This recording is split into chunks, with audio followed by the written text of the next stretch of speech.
الذین یتلون کتاب اللہ، کہ جو لوگ اللہ تبارک و تعالیٰ کی کتاب کی تلاوت کرتے ہیں، وَأَقَامُوا الصَّلَاةَ، نماز قائم کرتے ہیں، وَأَنفَقُوا مِمَّا رَزَقْنَاهُمْ سِرًّا وَعَلَانِيَةً، اور جو کچھ اللہ تعالیٰ نے انہیں مال و دولت سے نوازا ہے وہ چھپا کر کے بھی دیتے ہیں اور دکھا کر کے بھی دیتے ہیں۔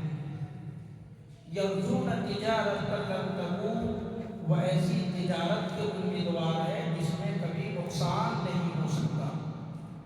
اللہ تعالیٰ نے اس آیت میں 3 چیزوں کا تذکرہ کیا۔ پہلی چیز اللہ تعالیٰ نے تلاوت کلام کا تذکرہ کیا۔ اصل بتانا مقصود یہ ہے کہ جو آنے والا مہینہ ہے وہ تلاوت کلام اللہ کا مہینہ ہے، قرآن مجید کے نزول کا مہینہ ہے۔ تو اللہ نے کہا کہ یہ سب سے بہترین تجارت ہے۔ بندہ اللہ تعالیٰ سے تجارت کرتا ہے، کس چیز کی تجارت؟ کیا خریدتا ہے؟ جنت خریدتا ہے اللہ کی کتاب کی تلاوت کر کے۔ اور اللہ نے کہا کہ جو یہ 3 کام کر لے، جن کے اندر یہ 3 صفات پائے جاتے ہیں، اور یہ ضروری نہیں ہے کہ صرف بڑے لوگ، اس میں چھوٹے بھی تلاوت کر سکتے ہیں، صرف مرد ہی نہیں بلکہ خواتین بھی کر سکتی ہے۔ یہ صفات سبوں کے اندر آ سکتی ہے۔ کون؟ جب ہم قرآن مجید کی تلاوت کریں گے تو اللہ کہتا ہے کہ ایسا بزنس ہے جو مجھ سے کر رہے ہو، جس میں نقصان نہیں ہو سکتا، جس میں گھاٹا نہیں ہو سکتا۔ تو بتانا مقصود یہ کہ سامنے آنے والا جو مہینہ ہے اس کے لیے پوری طریقے سے ہمیں تیار ہونا ہے۔ روزہ تو رکھنا ہی ہے، تو اس کا اصل مقصد ہے روزہ رکھنا، لیکن ساتھ ساتھ ہمیں کتاب اللہ کی تلاوت کرنی ہے۔ اللہ تعالیٰ نے صرف یہ نہیں کہ حفاظ کرام ہی قرآن مجید کی تلاوت کریں گے، آپ یہاں اللہ تعالیٰ نے ہر ایک کو کہا ہے تلاوت کرنے۔ آپ قرآن مجید کی تلاوت کریں۔ قرآن مجید کی تلاوت کا بہت ثواب ہے اور بہت اونچا مقام بھی ہے۔ جو لوگ ہمیشہ قرآن مجید کی تلاوت کرتے ہیں ان کو دنیا میں بھی عزت ملتی ہے اور برزخ کی زندگی میں بھی انہیں عزت ملے گی اور آخرت میں تو ملے گی ہی ملے گی۔ اور یہ مقام صرف حفاظ کرام کو ہی نہیں بلکہ قرآن مجید سے جن کا دل جڑا ہوا ہے، جو قرآن مجید کے اوپر عمل کرتے ہیں، قرآن مجید کو پڑھتے ہیں، ان سب کو انشاءاللہ یہ مقام ملے گا۔ دنیا میں کیسی عزت ملے گی؟ دیکھو، جو لوگ حافظ قرآن ہوتے ہیں، جنہیں سب سے زیادہ قرآن مجید یاد ہوتا ہے، اللہ کے رسول نے کیا کہا؟ بھلے سے وہ چھوٹا بچہ ہی کیوں نہ ہو، امامت وہی کرے گا۔ بڑے سے بڑے بزنس مین، بڑے سے بڑے ٹیچرز، کوئی بھی ہو کاروبار، وہ پیچھے مقتدی بن کر کے رہے گا، امامت وہی کرے گا جسے سب سے زیادہ قرآن یاد ہوگا۔ یہ مقام دنیا میں اللہ تعالیٰ نے دیا۔ برزخ کی زندگی میں کیسی نعمتیں ملے گی؟ احد کے موقع پر کہ ایک ایک قبر کے اندر کئی صحابہ کرام کو دفن کیا جا رہا تھا، تو ایک سوال اٹھا کہ سب سے نیچے کسے رکھا جائے گا، سب سے پہلے کسے دفن کیا جائے گا ایک ہی قبر میں؟ اللہ کے نبی صلی اللہ علیہ وسلم نے کہا جسے سب سے زیادہ قرآن مجید یاد ہے، جو قرآن مجید سب سے اچھا پڑھتا ہے، جسے سب سے زیادہ یاد ہے، اسے نیچے رکھا جائے۔ ہمارے لیے وہ قبر ایک گڑھا ہے، زمین کا ایک گڑھا چھوٹا سا رکھتا ہے، لیکن ایک مومن کے لیے نعمتوں والی زندگی ہے، برزخ کی زندگی۔ وہاں نعمتیں اس کی منتظر ہے، نعمتیں انتظار کر رہی ہوتی ہے۔ تو یہ قرآن مجید سے تعلق رکھنے والے کا یہ مقام ہے۔ اور آخرت میں کیا ہے؟ اللہ کے نبی فرماتے ہیں کہ جو لوگ قرآن مجید پر پڑھتے تھے، یہ صاحب القرآن، قرآن مجید والے ہیں، قرآن مجید کی تلاوت کرتے تھے، پڑھتے تھے، انہیں کہا جائے گا قیامت کے دن اقرا، پڑھتے چلا جا، ورتق، اور چڑھتے چلا جا، اور تمہاری منزل وہی ہوگی جہاں تمہاری آخری آیت ہوگی، جہاں تمہاری تلاوت ہوگی۔ اس میں سب کو یاد، جس سے جتنا قرآن مجید یاد ہے وہ پڑھتا چلا جائے گا، ان کا مقام وہاں تک چلتا چلا جائے گا۔ تو یہ قرآن مجید کا جو آنے والا جو مہینہ، اس سے پورا تعلق جڑا ہوا ہے، اس سے رشتہ جڑا ہوا ہے، تو ہمارا بھی رشتہ ان سے جڑ جانا چاہیے۔ یہ بات میں اس لیے بتا رہا ہوں آپ کو رمضان سے پہلے کہ روزے کے ساتھ ساتھ قرآن مجید کی تلاوت ہوتی رہنی چاہیے۔ اسی طریقے سے دوسرا جو کام ہے دعا کا اہتمام ہوتے رہنا چاہیے۔ روزانہ ہم نے بتایا کہ ٹارگیٹ بناؤ دعا کا، روزانہ دعا کرو۔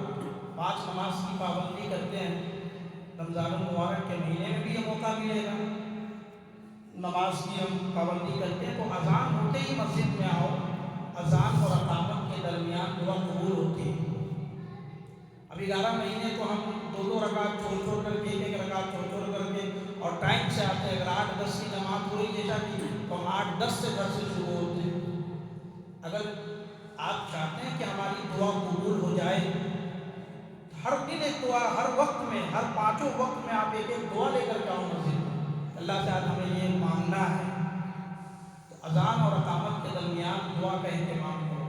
قرآن مجید میں اللہ تعالیٰ نے پہلے پارے میں سورہ بقرہ میں جہاں رمضان کا تذکرہ کیا، شہر رمضان الذی انزل فیہ القرآن، اور بعد میں بھی اللہ تعالیٰ نے رمضان کا تذکرہ کیا، بیچ میں اللہ تعالیٰ نے دعا کا تذکرہ کیا۔ وَإِذَا سَأَلَكَ عِبَادِي عَنِّي فَإِنِّي قَرِيبٌ، پہلی آیت میں بھی رمضان کا تذکرہ ہو رہا ہے اور آخری آیت میں بھی رمضان کا تذکرہ ہو رہا ہے، لیکن بیچ میں اللہ تعالیٰ نے دعا کا تذکرہ کیا۔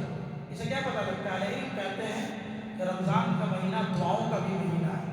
وَإِذَا سَأَلَكَ عِبَادِي عَنِّي فَإِنِّي قَرِيبٌ، جب میرا بندہ میرے بارے میں سوال کرے تو اے پیغمبر آپ کہہ دیجئے میں اس کے شریعت سے بھی زیادہ قریب ہوں۔ جب بندہ مجھے پکارتا ہے تو میں اس کی پکار کو سنتا ہوں، شرط یہ کہ بندہ میرے اوپر ایمان رکھ کے مجھے پکارے۔ تو یہ دعا کا بھی مہینہ ہے اور رمضان میں دعائیں رد نہیں ہوتی روزے دار کی۔ تو یہ بڑی شکایتیں ہوتی ہیں، بڑی دعاؤں کے لیے ہم ہمیشہ دوسروں کو کہتے ہیں، تو خود سے ہم دعا کا اہتمام کریں اس مہینے کا۔ تو پہلا کام تو روزہ کو رکھنا ہی ہے، نمازوں کی پابندی کرنی ہے، قرآن مجید کی تلاوت کرنی ہے اور دعاؤں کا اہتمام کرنا ہے۔ بڑی ساری دعاؤں کا لسٹ بناؤ۔ یہ جو کھانے کا لسٹ بنانے کا، ابھی سے ہم کھائیں گے، یہ کھانے کا مہینہ آ رہا ہے، اس کو ختم کرنا ہے۔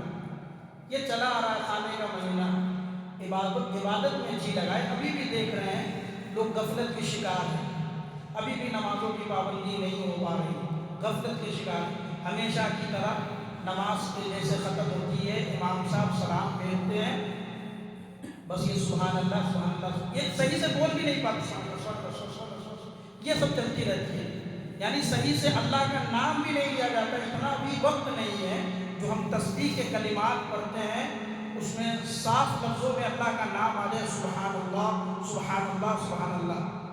اتنی جلد بازی ہے ہمارے پاس، ٹائم نہیں ہے ہمارے پاس، وقت نہیں ہے کہ ہم اللہ کا صحیح سے نام لیں۔ باقی کہیں اور بیٹھنے کی جگہ مل جائے، ہوٹلوں میں، کہیں لوگوں کے پاس میں، دوستوں کے پاس میں، راتیں گزر جاتی ہے، 2-2 بجے رات تک لوگ سڑکوں پہ کھیل رہے ہیں، لوڈو کھیل رہے ہیں 2-2 بجے رات تک، بڑے وقت ہے، لیکن نمازوں کی پابندی کا وقت نہیں۔ مسجدوں سے وہ جی چھوڑاتے ہیں، بھاگو یہاں سے، کتنی جلدی بات۔ یاد رکھو اس میں ہمیں دل لگانا ہے، یہ تربیت کا مہینہ آ رہا ہے، یہاں سے ہمیں چینج ہونا ہے، اس رمضان سے ہمیں کچھ حاصل کرنا ہے، اپنی زندگی میں تبدیلی لانا ہے۔ تو یہ سب کام ہمیں ابھی سے کرنے ہوں گے، ابھی سے تیاری کرنی ہوگی، تب جا کر کے رمضان آتے ہی ہم اپنے معمولات میں آ سکتے ہیں۔ تو ہمیں انشاءاللہ یہ سب کام کرنا ہے یا نہیں کرنا ہے؟ ہمیں یہ سب کام کرنا ہے۔ جنہیں تلاوت نہیں آتی ہم نے بتایا آپ دعاؤں کا اہتمام کرو۔ کس نے روکا آپ کو دعا مانگنے سے؟ بڑی شکایت ہوتی ہے، دعا کرو، مانگو تو اللہ تعالیٰ سے۔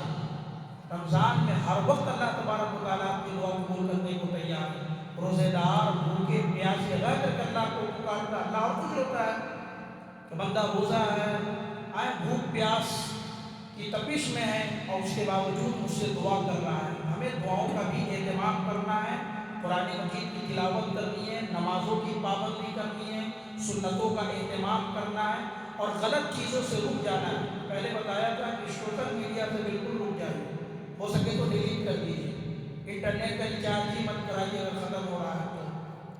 یہ سب چیزیں ہیں، کیونکہ انسان جو ہے آج کل جو ریلز کا جو زمانہ چلا ہوا ہے، ہم کہتے ہیں کہ جتنا ریلز نے لوگوں کو نقصان پہنچایا ہے اتنا وہ گندی فلمیں بھی نقصان نہیں پہنچایا۔ گندی فلمیں دیکھنے کے لیے ہمیں تنہائی کا انتظار کرنا ہوتا ہے، تنہائی میں جانا پڑتا ہے، لیکن ریلز دیکھنے کے لیے کسی کے سامنے بھی ہم ریلز دیکھ سکتے ہیں۔ کوئی کہیں پہ کھڑا ہوا ہے ریلس دیکھ رہا ہے، نہ باپ بیٹے کی تمیز ہے، نہ بڑے چھوٹے کی تمیز ہے، کہیں بھی ریلس شروع ہوتا ہے۔ گندی فلمیں دیکھنے کے لیے تو تنہائی کا منتظر ہوتا ہے انسان، لیکن ریلس دیکھنے کے لیے کوئی تنہائی کا منتظر نہیں۔ چھوٹے بچے کیا، بڑے کیا، عورت کیا، مرد کیا، سبھی ریلس میں لگے پڑے ہیں۔ تو ان چیزوں سے ہمیں بچنا ہے۔ ہو سکے رمضان میں موبائل سے بالکل دور رہیں، اس سے بہت بڑا نقصان نہیں ہو سکتا کہ آپ موبائل کو دور رکھ دیں گے تو آپ کی زندگی برباد ہو جائے گی، آپ ہلاک ہو جائیں گے۔ آپ کی زندگی بن سکتی ہے اس رمضان میں، اگر یہ کام کر لیں گے تو آپ کی زندگی بن سکتی ہے۔ اللہ تعالیٰ سے دعا ہے رب العالمین ہمیں کہنے اور سننے سے زیادہ عمل کرنے کی